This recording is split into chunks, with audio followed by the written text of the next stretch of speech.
Imagine une ville fantôme, des bâtiments abandonnés couverts de graffitis, des carcasses de voitures rouillées, des routes au goudron fissuré. Et maintenant, ajoute à ça une épaisse couche de fumée noire qui sort du sol. Et le sol lui-même est chaud au toucher. Bienvenue à Centralia, en Pennsylvanie.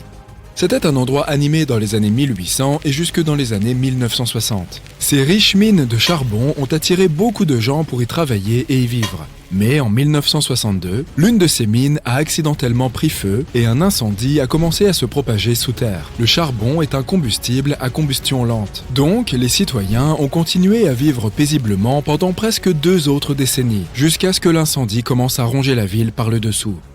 L'un des pires accidents a eu lieu lorsqu'un trou béant est apparu de nulle part dans le jardin d'une maison à Centralia. Heureusement, personne n'a été blessé, mais après cela, les gens ont commencé à partir.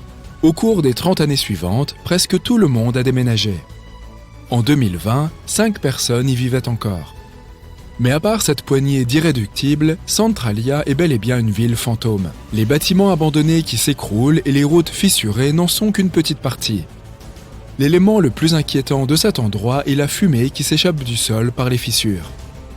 L'incendie souterrain fait toujours rage, réchauffant la surface et détruisant lentement les restes de la ville.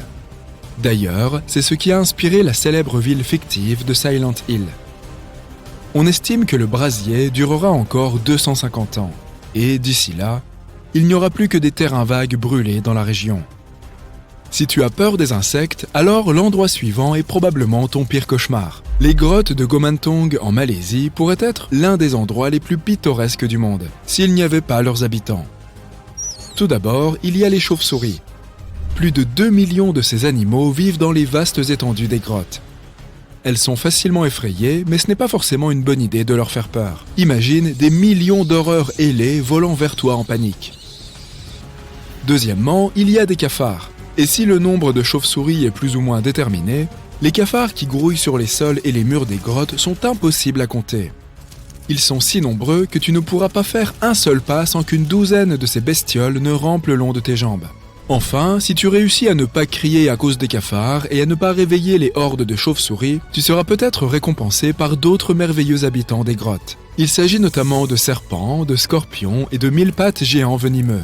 Charmant. Malgré tout, les grottes sont ouvertes au public et beaucoup de gens visitent cet endroit. Au milieu de nulle part, dans les terres désolées du désert du Karakoum en Asie centrale, il y a un grand trou dans le sol qui brûle pour toujours. On l'appelle le cratère de gaz de Darvaza, et c'est une véritable fosse, large et profonde, qui brûle depuis plus d'un demi-siècle maintenant. Les habitants l'appellent la porte des enfers, et la vue est effectivement effrayante. Il n'y a aucun moyen d'éteindre les flammes, et les scientifiques pensent que le cratère continuera à brûler pendant des siècles. La fosse est apparue en 1971 lorsqu'un groupe d'ingénieurs a fait des repérages dans la région et pensait être tombé sur un gisement de pétrole. Mais il s'est avéré qu'il s'agissait d'une poche de gaz naturelle, et lorsque la plateforme de forage a commencé à travailler sur le site, le sol s'est effondré. Les ingénieurs ont eu peur que le gaz toxique ne mette en danger les villes voisines. Alors, ils ont pensé qu'il valait mieux y mettre le feu et le laisser se consumer en quelques semaines. Mais, comme on peut le constater, le brasier est toujours aussi puissant. Le cratère est depuis devenu une attraction touristique populaire. Toutefois, il représente toujours un certain danger. Alors, des efforts sont faits pour éteindre définitivement les portes du monde souterrain. Imagine que tu vois un serpent incroyablement venimeux juste à côté de ton pied. Déjà assez terrifiant, n'est-ce pas? Maintenant, multiplie cette expérience par 2000. Et peu importe où tu essayes de courir, il y a des serpents tout autour de toi. Bienvenue sur l'île aux serpents, dont le nom ne pourrait pas mieux la décrire. L'île est située non loin de la côte du Brésil et abrite des milliers de vipères, Jararaca iloa, ou trigonocéphales insulaires. Il y a environ 11 000 ans, le niveau de la mer a augmenté et a séparé l'île du continent, et beaucoup de ces vipères se sont retrouvées piégées sur l'île. Leurs cousines du continent sont également venimeuses, mais pas autant. La variété insulaire a dû évoluer pour survivre, et elle l'a fait de façon particulière. Comme il n'y a pas beaucoup d'animaux terrestres à chasser pour les vipères, elles se sont adaptées en chassant plutôt les oiseaux. Et pour que leur venin soit efficace, il fallait qu'il soit instantané. Ces vipères dorées ont donc développé un venin qui est 5 fois plus puissant que la variété ordinaire. Cela leur a permis de prospérer et il y a maintenant 1 à 5 vipères par mètre carré sur l'île. L'île est considérée comme si dangereuse que le Brésil en a interdit tous les visiteurs, au cas où quelqu'un serait assez fou pour s'y rendre. Perdu dans les bois la nuit, tu tombes soudain sur une silhouette humaine. Soulagé, tu touches son épaule pour demander ton chemin. Mais elle est dure comme de la pierre et couverte de mousse. Puis, tu regardes le visage de la personne et ta bouche s'entr'ouvre d'horreur. Cette chose est tout sauf humaine. Un conseil judicieux serait de ne pas te promener dans le sud-est de la Finlande la nuit si tu ne veux pas vivre une expérience cauchemardesque. C'est là qu'un sculpteur finlandais renommé a créé un sinistre jardin de sculptures derrière sa propre maison. La collection principale consiste en 200 figures humaines dans diverses poses de yoga. Mais en te promenant, tu peux tomber sur des œuvres d'apparence plus sinistres. Par exemple, une figure cagoulée avec les bras tendus en avant et des trous noirs profonds à la place des yeux. Pour ajouter à cet aspect effrayant, de vraies dents humaines se trouvent dans la bouche de certaines statues. Le sculpteur est un ermite qui ne voulait pas quitter sa maison. Et quand on lui a demandé de prêter certaines de ses sculptures à des musées, il a répondu qu'il devait leur demander la permission d'abord. Il semble qu'elles aient refusé. Ces statues sinistres sont déjà assez effrayantes. Mais que dire de leurs copines, les poupées ? Si tu te trouves un jour au Japon et que tu veux avoir la chair de poule, ne manque pas de visiter Nagoro. C'est un tout petit village situé dans le sud du pays. En passant devant ses maisons et ses cours, tu verras des villageois assis sur leur porche ou s'occupant de leur jardin. Rien de spécial. Jusqu'à ce que tu réalises qu'ils ne bougent pas et qu'ils ne le feront jamais. Parce que ce sont des poupées grandeur nature. L'une des résidentes locales est retournée dans sa ville natale en 2002 et a entrepris de fabriquer des épouvantails empaillés dans les jardins et les champs. Mais cela a évolué d'une activité pratique à une sorte de travail de mémoire. Chaque fois qu'un de ses voisins quittait le village ou mourait, elle fabriquait une poupée grandeur nature à son effigie. Elle les faisait comme elle se souvenait d'eux, donc toutes ces poupées font ce que des personnes normales feraient. Elles sont assises, debout, couchées sur le sol, et il y a même des classes entières de poupées dans l'école locale. Mais le plus étrange dans cette histoire, c'est que la population humaine de Nagoro compte moins de 30 personnes, et que les épouvantails sont plus nombreux que les habitants vivants, à raison de 10 contre 1. Il y a plus de 350 poupées dans le village aujourd'hui. Du souvenir de leur créatrice, il y avait environ 300 personnes vivant à Nagoro quand elle était enfant. Et maintenant, depuis 20 ans, elle leur rend hommage à tous. Environ 3000 visiteurs viennent à Nagoro chaque année, et beaucoup d'entre eux reviennent également les années suivantes. Le village est assez difficile à atteindre, car il est situé sur l'une des îles les moins fréquentées du Japon, et la gare la plus proche est à 1 heure de route. Mais cela n'arrête pas les touristes qui veulent voir de leurs propres yeux ces épouvantails merveilleusement effrayants. La partie la plus froide de notre planète, l'Antarctique, ne cesse de nous surprendre. Jette un coup d'œil à cette chute nommée Blood Falls, les cascades de sang. De l'eau rougeâtre sort de la glace blanche. Les scientifiques ont conclu que cette couleur était liée au fer. L'eau qui provient du glacier s'oxyde et prend une teinte de rouille lorsqu'elle est exposée à l'oxygène. Et la couleur rouge apparaît. Prends pied sur le mont Gandeng. Il pond des œufs. Bon, peut-être pas de vrais œufs, mais ces pierres ressemblent assurément à des œufs de dinosaures. C'est pour cela que le mont est devenu célèbre. Ces œufs de pierre, appelons-les ainsi, se sont formés dans une partie de la montagne il y a plus de 500 millions d'années. Il est intéressant de noter que ce phénomène se répète une fois tous les 30 ans. Les œufs se déclinent dans des tailles et des couleurs différentes. Ces pierres apparaissent à la surface de la falaise. Une étude réalisée dans la région a révélé que la composition de ces pierres n'était pas pareille à celle des autres parties de la montagne. Ici, ce sont les roches calcaires qui prédominent. Elles sont davantage sujettes à l'érosion. Elles s'effritent de jour en jour. Il aura fallu 3 décennies pour que les pierres prennent cette forme d'œuf. Pourtant, le procédé par lequel ces formations rocheuses peuvent être parfaitement sphériques et lisses demeure un mystère. Selon les scientifiques, chaque œuf de pierre a un noyau de matière organique. Ils sont constitués de coquilles, de restes de plantes, de dents de poisson et de squelettes. Voilà peut-être un début d'explication. Le village de Goulou est proche des œufs de pierre. Les habitants croient que ces œufs sont sacrés. Les villageois les associent à la bonne fortune.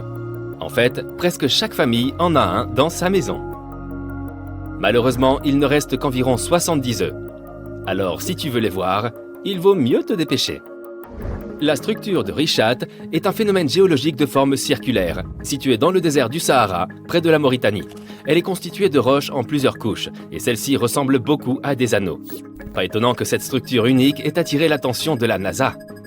Vu du ciel, l'élément géologique semble être en train de tourner sur lui-même. Les scientifiques ne savent toujours pas comment ces anneaux sont apparus.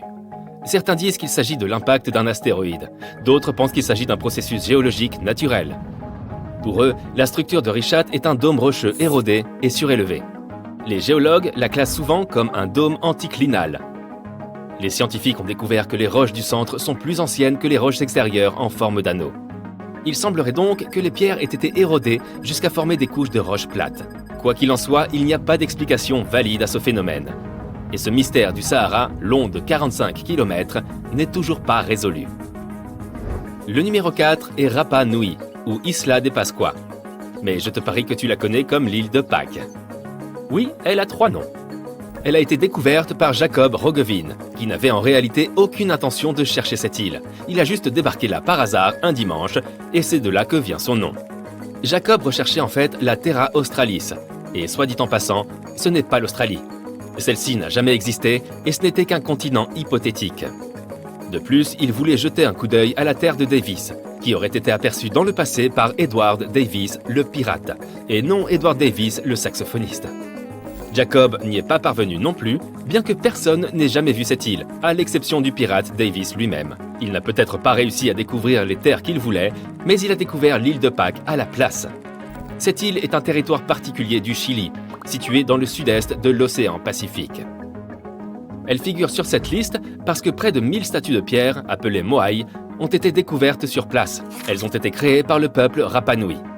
Presque toutes ces statues représentent des têtes gigantesques, mais on trouve aussi un petit nombre de figures agenouillées avec les mains sur le ventre.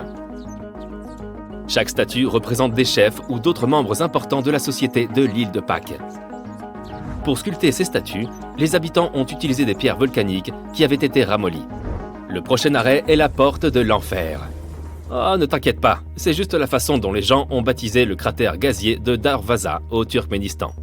Ce cratère géant de gaz naturel est là depuis 5 décennies. Et il brûle des gaz en permanence. Le président du pays souhaiterait par ailleurs que des experts trouvent un moyen d'éteindre cette fosse de feu permanent. Ce site a été accidentellement créé par des ouvriers en 1971, alors qu'ils travaillaient sur un projet de gaz naturel. Depuis, les flammes n'ont pas cessé et c'est devenu une attraction touristique. Des constructions mystérieuses sont parfois aussi bâties à notre époque. Nous n'avons pas besoin de remonter à des millions d'années, vers des civilisations disparues depuis longtemps. Edward Lidscalin a construit à lui seul une structure appelée le Château de Corail, à Homestead, en Floride. Il n'a pas utilisé de grandes machines. Il a taillé et sculpté près de 1100 tonnes de roches coralliennes en 28 ans, jusqu'en 1951.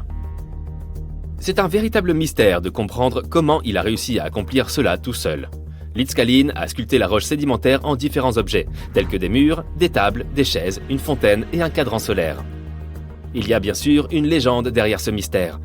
Il a été inspiré à construire cette structure après avoir été abandonné par sa fiancée le jour de leur mariage. Oh oh, planté à l'hôtel. Il aurait voulu lui prouver son amour à elle et au monde entier. Il lui fallait donc produire quelque chose d'extraordinaire. Eh bien, il a clairement réussi. Parlons un peu du mystère des cercles de fées en Namibie.